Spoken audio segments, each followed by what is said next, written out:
Hello, and welcome back to Parlay. This prompt was written by True Parley Grandmaster Foot. Hope you'll enjoy listening. It's about basically uncomfortable perspectives in games, inhabiting characters you don't want to. Mr. Foot begins. Today we will follow up on the complexities of making something bad on purpose, the previous parlay in the Invisible Wall series, about exploring the boundaries of what we think is probable or possible in games.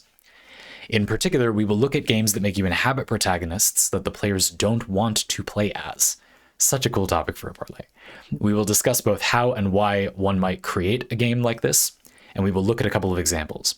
But before that, I'd like to look at the type of player-protagonist disconnect we may have. There are broadly two ways to do this. One, action-based. Have a disconnect in which the main character does something or is forced to do something, and what the player would want to do is probably different. So, for example, war crimes committed by protagonists in games like Spec Ops: The Line. Or two, an identity-based conflict. Have a disconnect in who the players want to inhabit and the protagonist they are controlling. Raiden versus Snake in Metal Gear Solid 2, Cloud from Final Fantasy VII. These are also the games I will be spoiling. Consider this your warning. And as a quick heads up, this happens a decent amount of the time in Parlay, especially in the Mr. Food Parlay. These are particularly large spoilers, in my opinion, particularly the Spec Ops: The Line and Cloud ones. I already knew the Spec Ops: The Line one, and you got the go-ahead from me for the Cloud one, so I certainly don't mind. I said I didn't mind. But audience, if you would like to play these games, you may wish to play them first. Bookmark this and come back to it. It would be fun afterward. These are fairly large spoilers, not minor little things that, the game would still have all of its charm without. You miss a nice piece of value through these, so something to think about. Anyway. As long as you're cool with that, let's get that first case out of the way. Mr. Fruit begins. There are countless examples of action-based disconnects, cases where what the player would do and what the protagonist does do not align. The past crimes of Bioshock Infinite's Booker DeWitt, arguably Joel saving Ellie at the end of The Last of Us. You get the idea. There are also many more examples of this being the central problem in a game's writing. Examples where the goals of the game's protagonist don't align with those of the player. Things like the non-existent motivation of Elden Ring's Tarnished to become the Elden Lord. It is a common theme across many games. And just very briefly, I also think it's worth noting just how hard it is to avoid this happening. Even if you try really hard, Baldur's Gate 3 is a game that strikes me as trying really hard. There are many, many dialogue options, often different versions of the same thing, and the game is built to handle exceptions where you kill a key NPC, but they've got a backup planned, literally only if you just randomly murder hobo that one NPC for no apparent reason. The game tries very, very hard to kind of handle exceptions like that, so it feels like the player can do what they want to do. And the game will often even suggest dialogue options like that just seem like something you would want to do, but might be quite niche. It's just not possible to hit every single one. So it's reasonable that many games don't try, but it is a very common phenomenon in games. Yes, it's quite hard to get through Baldur's Gate 3, a game I think quite considerate of the many things that you would want to do without feeling like it's insane that I wasn't able to do X during Y situation, Anyway, Mr. Foot says, I would like to skip these ongoing examples, which is why I'm going quickly through that one. I didn't want to completely skip it, and immediately talk about a different game. Spec Ops: The Line was a gray-brown militaristic third-person shooter during the PlayStation 3 Xbox 360 era, which was the height of the gray-brown militaristic third-person shooter. Only difference is that Spec Ops was designed to be a rug pull that subverts the expectations of the genre. And while the game looks like a Call of Duty Modern Warfare, you quickly learn that the similarities are only on the surface. You are not the hero, there is no correct moral choice, the terrorists you fight become American soldiers, your squad mates unceremoniously die off screen, the protagonist hallucinates and is not too far away from complete unhinged insanity. None of this is more apparent than in the game's most memorable scene. You're led to believe that you are fighting against a foe that vastly outnumbers you. You fire multiple mortar shells to defend against that foe, only to later find out that you just bombarded a group of civilians with white phosphorus. A truly harrowing scene, it is. I'll be the first to say it, from today's perspective, this is not that impressive. Spec Ops was neither the first nor the last anti-war game, and its messages are a bit heavy-handed, but it was a game that looked like a Call of Duty or a Battlefield. It tricked the player into this harrowing experience to make its point. And while yes, it did achieve its goal, forcing many people into an uncomfortable perspective where they confront the things they did in other similar games without them being portrayed as the right or heroic thing. What if you don't need the perspective the game offers you, though? If you don't like the protagonist's actions from the start, you will also be in a deeply uncomfortable position where you're forced to go along with war crimes you don't agree with. The only means to fight back would be closing the game. Classic example. You flagged this as an optional section, but I think this is a really good place to start. Yeah, I mean, this is kind of the crux of the whole invisible wall thing.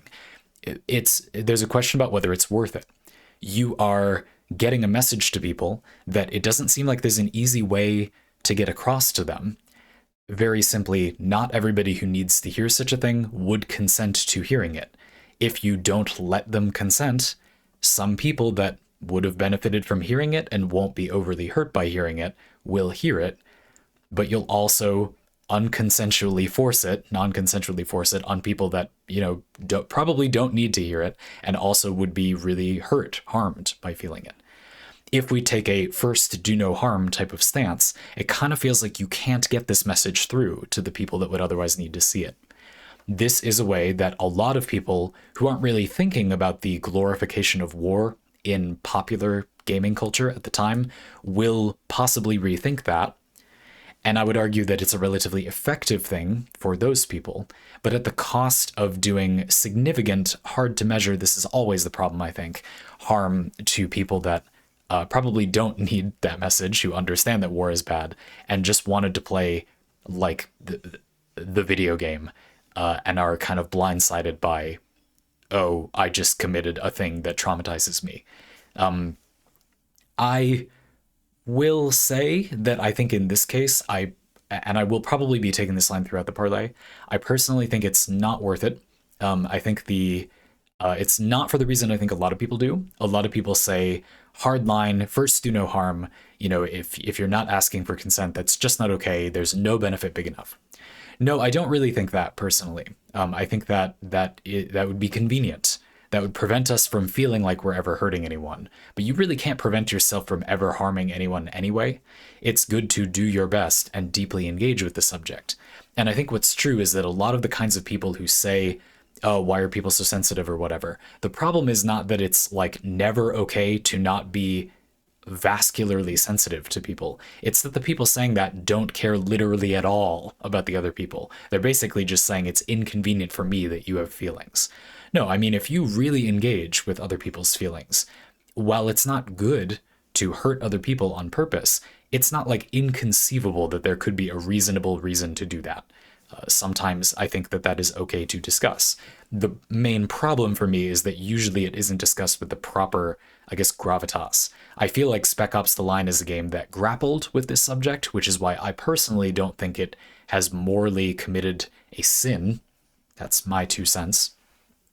But I still don't think it's really worth it. The benefit is really worth it. So the next part of this discussion for me is, where is the further gain? Where's the greater good? And I personally think that the kind of person who doesn't already just understand because it's obvious that war is bad, I'm not entirely convinced that this is going to be the beginning of a turnaround for their personality. Like, just that they are kind of shocked into, oh, maybe you're not doing such a nice thing, war is bad situation. I think that's admirable, but this alone just isn't enough, I don't think, to meaningfully change those people's lives. Whereas it may be enough to meaningfully change an otherwise really thoughtful person's life and significantly harm them. In other words, I am doing something a little bit cold and prioritizing the people I think are already more likely to be considerate of other people.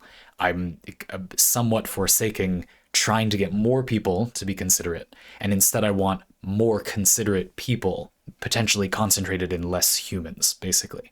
I have a lot of faith in the impact one person can have. I don't have a lot of faith in everybody having a massive impact.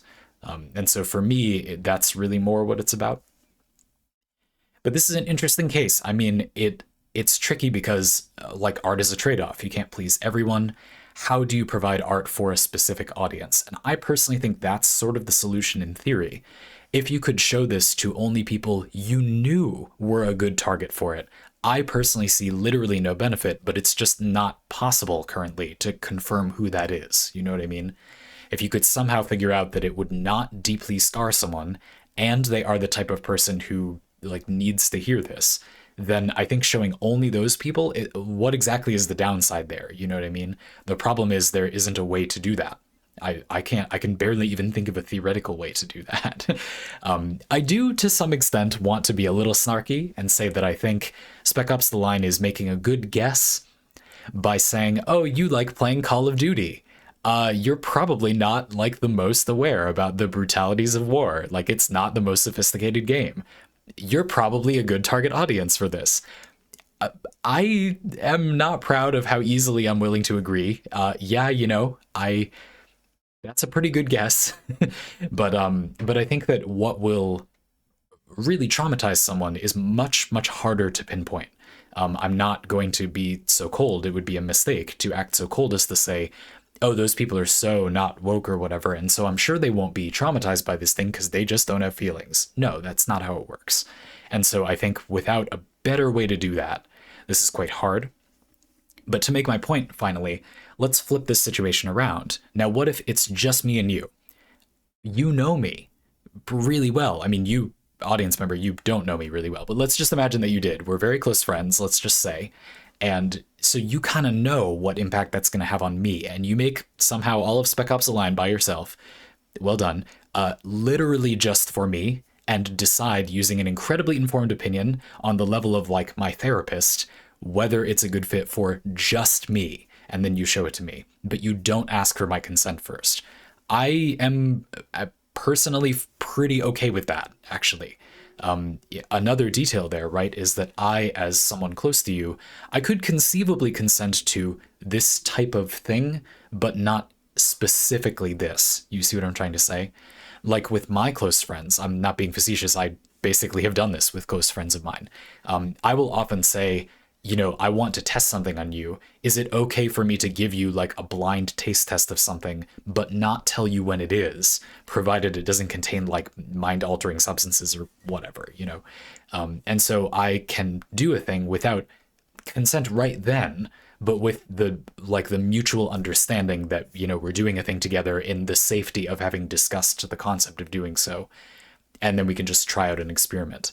This is a thing that you obviously, when you compare it to the situation of just releasing a video game on the mass market, it's not really the same thing.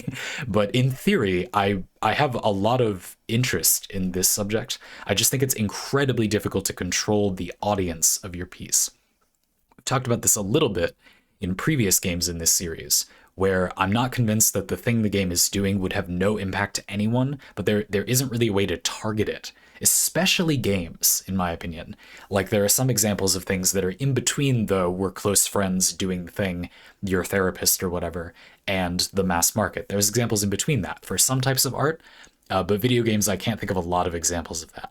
You know, if you make a painting and you put it in a gallery frequented by a certain type of patron, you know, there is some degree of limiting the scope of that painting there. If you go to a nudist beach, like you see naked people, and you're allowed to like group that there so that people who want that can have it there. I'm not sure I think that is an art, but you get what I'm trying to say, right? Like, you can narrow down that group of thing. And do things that could be positive in their impact to people in a way that targets extremely effectively for that group of people. If not perfectly, at least the vast majority of people experiencing the piece of art or whatever will be people who like would want it, or for whom that is appropriate, you know? And at that point, I think it becomes much more okay to not explicitly ask the player for consent. You debatably did ask the player for a form of implicit consent. Why would you be here if you didn't want to see naked people in that example? Does that make sense? I think that makes sense. I think it's about the amount of targeting, and video games have a somewhat unique struggle with this. Anyway, continuing on to the next example. In the original Metal Gear Solid, you play as the super soldier codenamed Solid Snake as he infiltrates a nuclear weapons facility to neutralize the terrorist organization within. In one of the most controversial decisions in all of video game history, Metal Gear Solid 2 pretended to be a sequel to Snake's story, only to pull the rug out from under you and reveal its true protagonist, the wimpy and annoying Raiden. a choice that is often heavily criticized as many people would have preferred to play as Snake. Hideo Kojima, the mind behind the Metal Gear series, was once asked about his decision to make you play as Raiden instead of Snake in Metal Gear Solid 2. His response struck with me. I couldn't find the original quote, so I'm just quoting a secondary source here. He said, "The only way I could develop Snake as a character was to let the player view them from the outside. The player cannot be the myth or the legend. For true mythology to exist, it has to exist outside the player." Raiden and Snake have pretty much the same skill set. Mechanically, he's not inferior to Snake. His feats in the second game are also no less impressive than those of Snake in the first game. But because we remember Snake, because we remember what playing Snake felt like, the goofy Raiden seems incompetent in comparison. The reason why Snake seems grand and impressive is specifically because we don't get to play him. What does it mean to create mythology in a game? Is Kojima correct in saying that mythology is always separate from the player, and is limiting perspective an opportunity for us to explore the space behind the invisible wall? Classic Kojima thing to do. The example I'm going to give to start off is the idea of Kojima's rod and rope games. When Death Stranding was released and advertised as notoriously the first strand type game, and that was hilariously interpreted and misinterpreted by thousands of people, because I think Hideo Kojima did not explain himself very well. I have always enjoyed that example. It frustrated me at first, and I quickly got over it and started having fun. But I do think it's worth discussing that subject a little bit. The idea of creating a sort of a mythology in a game, and the entire idea of changing the player's perspective, is going to open a mini discussion in here about the player not knowing what they might like the best. The old Steve Jobs, we're not trying to sell you what you want, we're trying to think of what you could want if it was on offer, and then present that, sort of provide something from the future, basically, is the idea. And I think that is a key concept to keep in mind if you want to make things that feel innovative, basically. I'm no great admirer, but that's a fairly well-known concept. And the iPhone, I guess, is the item that comes to mind for me. A device I notoriously hate, but which I think is a great example of such a thing. It's a good thing to think about. And so Hideo Kojima, I think, in a lot of games that he's touched, not a lot of which I've played a lot or enjoyed so far, but I haven't played a lot of the Metal Gear series, has these ideas that I think a lot of players won't think they would be affected by, or won't be affected by, and which only debatably exist, but which are interesting to discuss because they have some impact. And this mythology thing is one of them. So the example of this strand type game, my interpretation of what he was saying is that there are very few games where players work together in a way that is not kind of for some benefit. You help another player because you earn experience or currency for doing so. And Death Stranding has this unique thing where you will set up terrain to potentially help other players get across America for no in-game benefit. It might be that you use it and then you maintain it so other people can use it. But you see people setting up, zip lines or whatever for other people to use that they're done in that area. They're not going to use it themselves. And the game doesn't give you a reward. This is my understanding. I didn't play Death Stranding. The game doesn't give you a reward for using them. And that is a kind of a unique relationship to other players that I think is legitimately fascinating. I have no idea if that is what he means for sure. And I'm kind of confused why you wouldn't. That wasn't that hard to explain. Why wouldn't you just explain that? But anyway, maybe he felt like then that would be people feeling like, oh, this is what I'm supposed to do. I don't know. Anyway, I don't know if you get credit for that, but that comes to mind. And so I think the mythologizing thing is similar. This is a concept that debatably exists.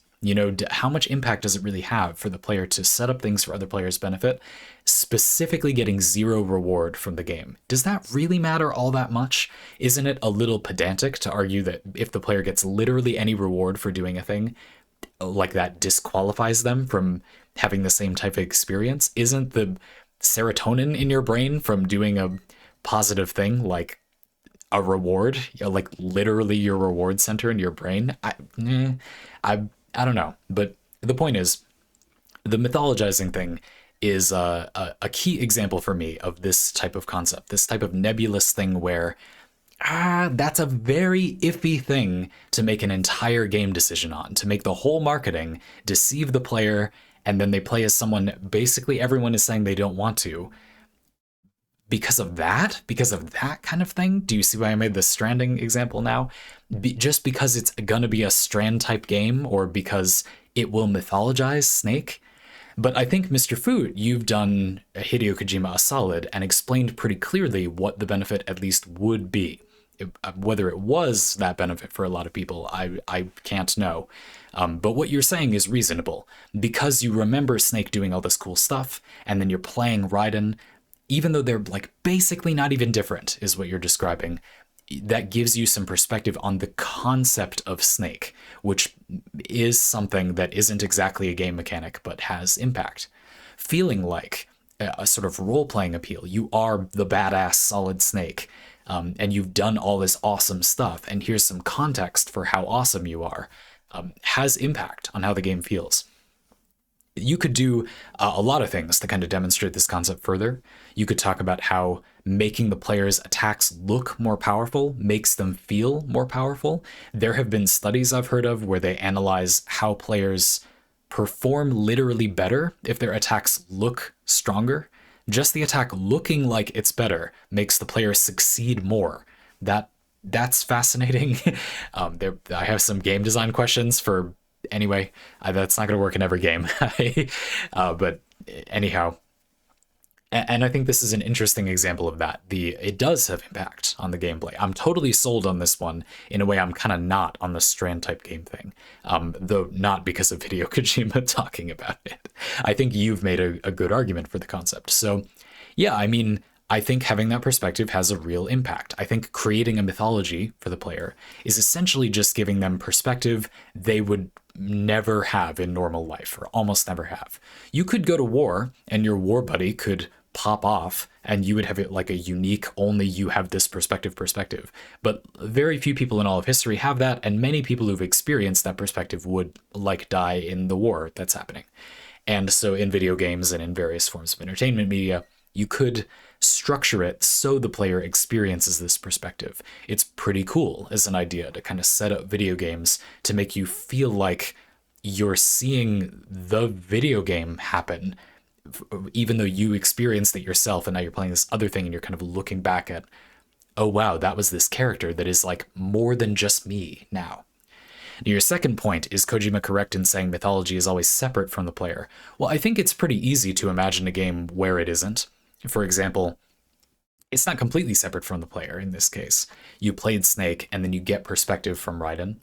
You could imagine a game where the player is, they feel mythologized even though we controlled the character. We always control the character, possibly because other players are also controlling that character or a similar character, or because we are not playing a single entity, or like the entity that we're playing is not the focus. We're a member of a badass military company, and the military company is mythologized by the game. So no, I don't think that you need to do it this way to achieve the same effect. This is an interesting way to do it, but I think one of the worst aspects of deceiving the player through marketing is that I kind of feel like you can achieve this same effect without lying to the player. Going back to our first example, if you could give the player the learning of the rug pull in Spec Ops: The Line without traumatizing anyone, like without deceiving people somehow, the whole argument about that would very quickly fall apart. You know what I mean? Like, why is it worth risking the harm to people if you can do it this other way? But I'm not convinced you can. In this case, I feel like you clearly can get the benefit of the mythologizing. And I think a lot of the time it happens in other games that are not even particularly trying to do that. Just feeling like, wow, like Dark Souls 3, Elden Ring, Lies of P are games with difficult bosses, and I can think of all the people who kind of came through this before. I remember fighting that one asshole boss that everybody got stuck on in Lies of P. I mean, a lot of people. I don't know everybody. It's the maybe fourth major boss. It's like a big mutant with a sort of priest on its tail in the back. And it's one of the first bosses, the first boss, maybe, in Lies of P that as a bit of a spoiler alert, sort of has like a second phase. And so there's a bit of a wall, at least that I experienced. And I felt something from other people having experienced that wall at the same time. It felt not that good to me to overcome in and of itself. I've talked in previous Parlay how I don't really value just perfecting the inputs. I thought that boss was like not particularly that fun. But I did feel some fulfillment in that we all kind of got past that bullshit together. That had impact on me. Like I remember that feeling. I felt like I was sort of playing with other people, or there was a sort of mythological status to the things we had gone through. I remember from playing World of Warcraft when there was that plague, the like a debuff from a raid like got on a player's pet and got out of the raid zone and started killing people in one of the starting zones. You look this up. I don't remember the name of it. But if you look up WoW epidemic, it'll come right up. You all know about this? It was crazy. And I remember that feeling for a few days when people were just dying, and I walked into Goldshire and there was just like an ocean of corpses, an ocean of skeletons. If you die somewhere and revive in WoW, your body remains in place as a skeleton. And going to Goldshire and there was like thousands of skeletons I will die with that image in my head. Like that was such a weird, memorable thing to have happen. So strange. And that took on a status beyond just the game. It kind of, I got perspective on, of course, other people have been playing, but this many people experience this along with me. You know what I mean? It reframed it a bit. I'm increasingly convinced this is mostly a perspective issue. And your third point is limiting perspective and opportunity for us to explore the space behind the invisible wall. I mean, to some extent, I think this question is somewhat redundant, but maybe only because of how I've approached discussing it. Yes, of course. It is interesting to force the player, in a way, to have it be something more predictable. A lot of the examples I gave, well, there are things that could happen, but they're arguably metatext to the game. Right, like the World of Warcraft plague example. Well, it wasn't intended to happen. I just got lucky. It was kind of annoying at the time. That happened. It made it a bit difficult to, level up, play the game at all. But okay. And in the example from Liza P, that's more a part of the game, but it's because I engage it on social media.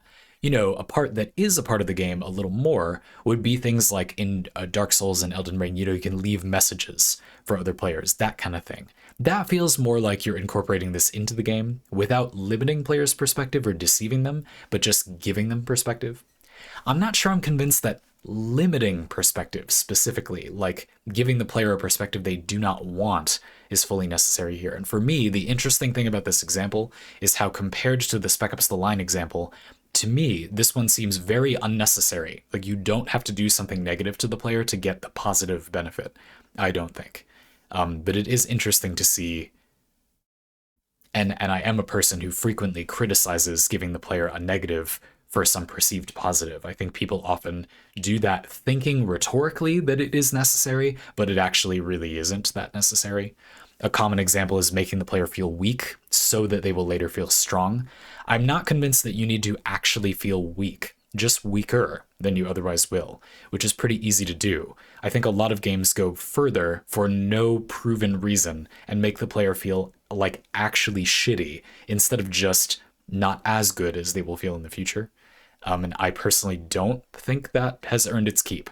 And this is another example. I'm not sure that you need to play as a character you dislike. You know what I mean? You could play as someone weaker, but that you didn't particularly dislike. And I'm not entirely convinced that it would feel worse. But you can see how in this example, I get why someone would think it might. The goofy Raiden seems incompetent in comparison. Or, I'm imagining what if your animations looked sillier or your voice was sillier? Or you acted like an ignorant buffoon in the dialogue, but were otherwise exactly the same. I get how that could have further impact. It would just make Snake look better, basically.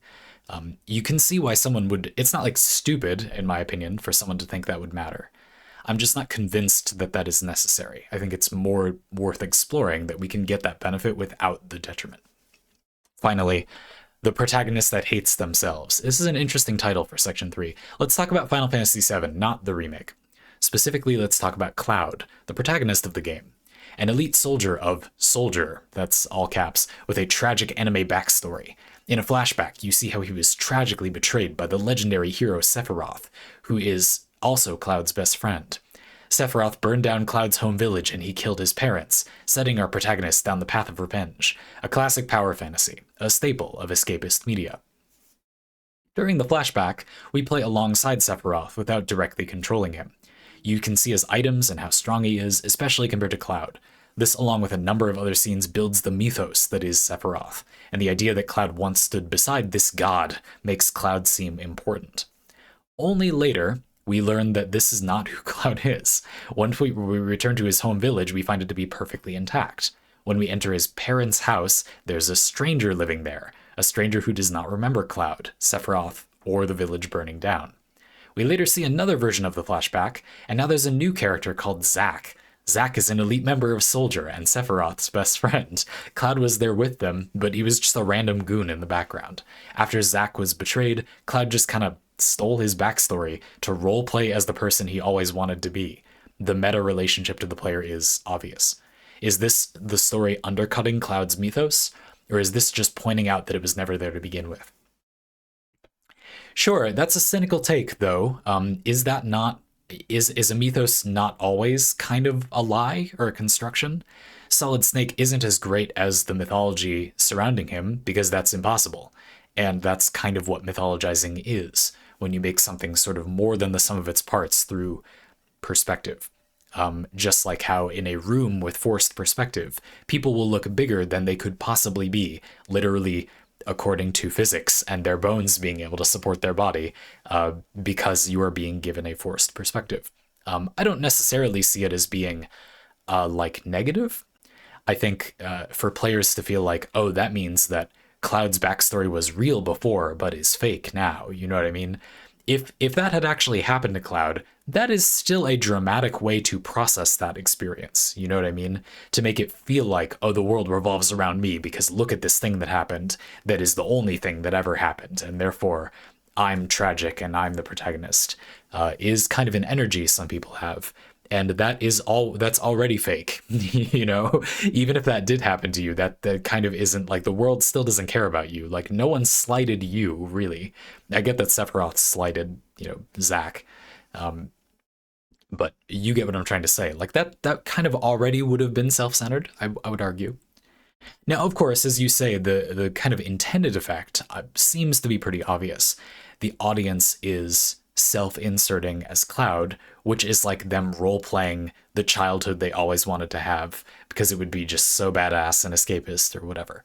And I have a lot of thoughts about this. Like, there is a part of me that feels like, compared to the other two examples, this one is a little more why. Like, what does it even do for you to do this? Spec Ops: The Line was one where I feel like the positives and negatives are pretty clearly defined, and the question is about whether you pull the trigger. There isn't clearly another way around it. You don't do it or you do it this way or not at all. And there are these benefits and detriments, and you've got to think about that. The second example with Metal Gear Solid feels like, okay, the benefit still feels pretty clear and the detriment is pretty clear, but you can arguably avoid the detriment. I think that in this third example, my question is more, what is the benefit? What exactly does it do beyond just being like a small gimmick, basically? However, the detriment is also clear and basically non-existent. I don't think that there's really much negative to this type of unreliable narrator thing. It can have the minor negative of, like, it can read wrong to the player. It can make them feel like they were lied to instead of realizing that the game is using some forced perspective. But I mean, feeling lied to or having a wonky perspective it always feels kind of cheap, I guess. That's why you thought that you had the correct perspective before. So in a way, I think that's mostly fine. This is one where, rather than it being like the other two examples, I feel like there's very little detriment, and the question is just, does it do like anything to do this? It's just interesting. That hasn't been a huge topic for this parlay, but for this series as a whole, it's worth considering. Like, it's just different. Like, that's just an interesting idea for a story. It's fine for him to just have that backstory. That's okay. And then, you know, it has a nice little thing for the as a kind of a bonus. The player gets this sort of fun perspective on their own experience of the game. But a lot of my favorable critique here rides on the assumption that the stakes are lower here. Were the creators to say we wanted players to deeply introspect about no, like they won't, I think, and I want to talk about why for a few minutes. I personally think that the entire discussion of going beyond the invisible wall to make an impact on players with something improbable or unexpected that they didn't think was possible in a game, it's really important to do it sparingly, in my opinion, because that concentrates the impact. You can normalize it. You could. And I think in many ways, a lot of these impacts have been normalized. Having an unreliable narrator, it just feels like that part of the story was, you know, fake or was a distraction now.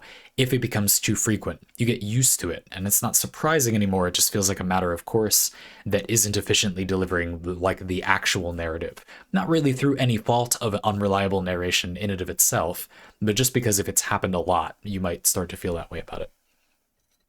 And I think this is the case with these two. We've talked in previous parlay in this series about how, you know, if you have just heard this kind of thing before, it loses a lot of impact, and that in some ways feels a little unfair to the creators. Like, it's not really your fault that this thing is commonplace for some people. And you, again, like in the first example, you can make art for a specific audience. That's not like wrong. Though with video games, it is very difficult to target for that audience. We already talked about that. But this is one where I don't know. I mean, if a player is playing through the story and they are a person who's kind of an edgelord, and it's not the end of the world, it's not life or death, but they would have some nice character growth if they were to like notice that they're doing that, and maybe they could be a little bit less self-centered and mythologize themselves a little bit less. I don't think bringing it up this way is effective. I would make an argument that it is actually worse than not bringing it up, because if brought up too casually, it kind of dampens the impact of a time when the person might actually realize that's a bad thing they're doing, while not really making a real bid to make them realize that. You see what I mean? If you're not going all the way with it, breaking the invisible wall a little bit, but like for no particular reason, does kind of like charge it forward for other people who do that in the future. Now the impact of doing so has been cheapened a bit, and you weren't really seriously attempting anything by doing so. So in a way, I think that doing something like this and not trying to make a big splash with it is in some ways in and of itself negative. Like, that's a little bit bad, I think. Trying to do something incoherent or flashy with absolutely no real goal is, I think, kind of bad until proven good. You are kind of damaging the impact of future things. Imagine if you just watched a movie that was non-stop explosions for an hour and a half, and then you watched a movie that has like a really good, interesting use of explosives. I think it would cheapen those through no fault of that awesome movie with, I guess, really good explosions somehow, because you just got barraged with that piece of symbolism. You see what I mean? Doing it for no reason is not nothing. It has a negative impact, I think. There is a kind of a cost to that. And this is, thinking back, we don't at all have time for this in this parlay, but just as a thought, this does remind me of a concept that we talked about a few parlay back. Mr. Foot, when you were discussing how you kind of like things to be bad, like consuming bad things that are bad for the sake of being bad to some extent. And I do think this is a cost to doing that. I think it's important to be careful with the impact that these symbols have on people. So this one doesn't amuse me. Like, there was a reason at first I thought, that's sort of pointless. Why are they doing that? But I don't know. I mean, again, it relies very heavily on how much of a feature of the narrative this is and how it impacts other people. Having not played through this myself, and I just don't personally care. I don't know. I'm just speculating about potential effects it could have that are positive and negative. This was a fun subject. I thought it was a really focused parlay prompt too. I was pretty impressed by this one. I like the idea of thinking about players playing as protagonists they really don't want to inhabit.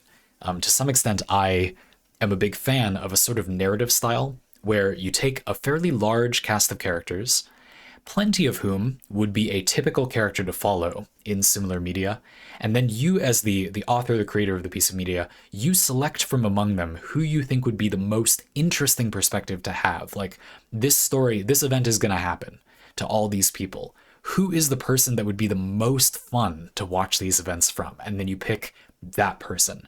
That's a very entertainment over art style of entertainment.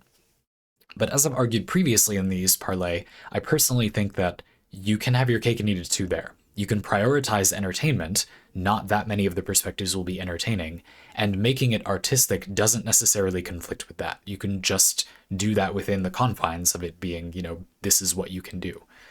Sometimes I talk about making videos. I have a lot of ideas for videos to make, and not all of them will probably be found by anyone or be interesting to anyone. I don't need to compromise and make videos for clickbait. I can just pick the ideas from the ideas I have, which also appeal to people. I can just pick the ones that are both instead of picking this or that. I'll just accept ideas when they fulfill both criteria. Big deal. Obviously, that doesn't have no effect on my decisions, my topics, but I think that's a very possible thing to do. And to me, that's been my approach in a lot of these. You saw in my example with Metal Gear Solid. The moment I hear, oh, there's this benefit, cool, we got it, but there's this detriment, how can we have it all? How can we get rid of the detriment? I think a lot of creators would benefit from pushing way harder to try to have it all in the piece of media. I think you often can, and when you truly can't, there's something interesting there, and that's fine. You can't always have it all. That's cool, but having real trade-offs feels really good, in my opinion. I love that. So I want to see that in more pieces of work. I have a couple just quickly, just because we're here, a couple of examples of picking a perspective point in the story, and that makes the characters feel different. If you're interested in exploring this, it's 2 books this time. The first one is The Black Company. We follow a mercenary company, The Black Company, as they, bamf around doing cool stuff with the ancient order of converted, mind-controlled sort of wizards, the 10 who were taken. It's very chaotic, and we get to see the mercenary company go through a bunch of extremely awful chaos conflicts. But we see all of it through the analyst, Annalist, the analyst, not the analyst, which is the sort of historian, scribe, and medic, incidentally, of the Black Company. A very odd character to follow this from. We have a top-of-the-line mercenary group, and kind of the weakest, in a way, member of that group, but also in a lot of ways the most important, and the person who will kind of see everything that's happening, and yet not be able to do as much about it, and yet have to do something about it because there's so much going on. And then we have the super powerful 10 who were taken for power scaling a little bit. You really get a sense of scale, like you're on a very, very tall mountain, and you're placed carefully in the middle of that mountain, so you can see way down and way up, and it's way scary. And I think that's a lot of fun. A character that doesn't have no agency, quite far from it. They're in a middling to above average perspective. Where they are in life is not at all the worst place to be during this conflict, but they're still in a lot of danger. Again, it's a very carefully selected perspective for the reader to follow. And we don't always follow him. And then we have Gideon the Ninth.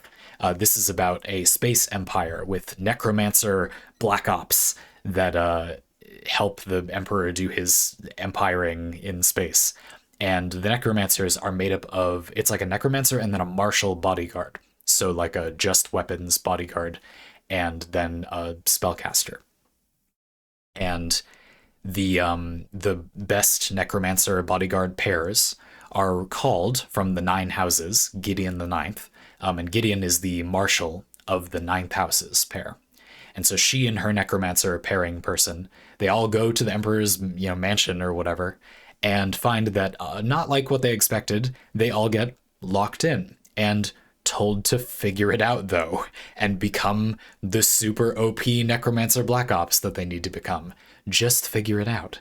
Everyone else is all proper, and, you know, we gotta stick to protocol and figure out what we're meant to do. And Gideon is just like, screw this, and starts kicking down doors. We pick the fun person of the people stuck in here so the plot will like actually do something, when the stakes are supposed to be that it's like eerily nothing and they just have to like think for themselves. There's this kind of unseen horror of like, what are we supposed to do here? We're dealing with necromancy. Is it going to be really dark what we have to do to, you know, get this role? And Gideon just having none of it is why the story is fun, in my opinion. In fact, it goes so far that although I really liked that book, the next book in the series, it doesn't have the same protagonist for reasons we can't talk about here. And I'm worried I won't like it, you know, like that book relies quite heavily on it being her that you follow. Now, I guess, doesn't that mean the author knows that? And so it'll be fine. They'll take care of us next time too. But I'm very curious to see. Of course, I'll read it. I think those are interesting examples of manipulating the perspective of who you follow around to do something for fun and profit. And much of the time, I think the fun tactic is give us a variety of perspectives and then pick like the one that would make for the most interesting story.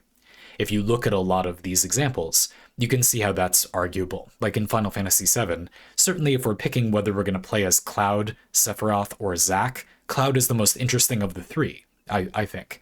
Sephiroth, like yawn, we've done this before.